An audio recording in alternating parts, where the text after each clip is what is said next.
Malaga Museum are trying to evolve the museum roster to include urban art. So they organised a project which starts with mural painting in the streets of Malaga. We coordinated it so that Shepherd was also going to be painting them, so we're both there at the same time and both crews get to hang out together and we always get on well and have a good time. Yeah, I don't love heights, first and foremostly. You know, people are like, oh, you must really like heights, you're always painting big buildings. And I'm like, no, I don't like being up that high, I'd much rather be on terra firma.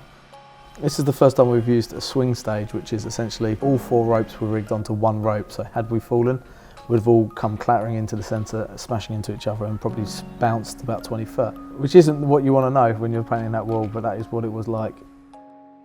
The technique is a technique that I would use when I have to paint massive walls. The Sistine Chapel was painted in exactly the same way. People think they just kind of laid on their back and just sketched it out, and that's not how it was done at all. This has the nuances and the corrections that you can make as you're painting it.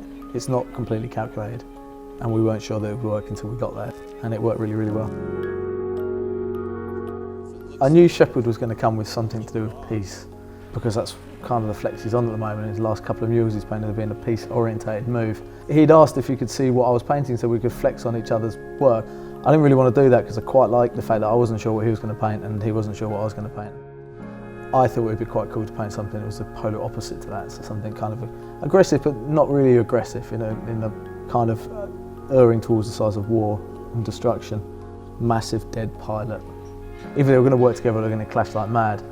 I thought it worked really well, and it was weird synergy in the two things. The panel at the top had text in it, his panel at the top had text in it, he had a triangle that met at the top, I had an arch, so there was like a weird sympathy to each wall, and they did kind of complement each other. They ran that project really well, I have to say, you know. The press on it was incredible, everything was prepared pretty much how you want it to be. And hopefully it works out for them as well. You know, I know the Spanish economy is pretty fucked, and it would be easy to criticise them for spending money on flying artists over to paint, but there was no fee involved. It was literally my time free and my people's time free. And I hope that it does something for the local people and the economy, and I think that's really important.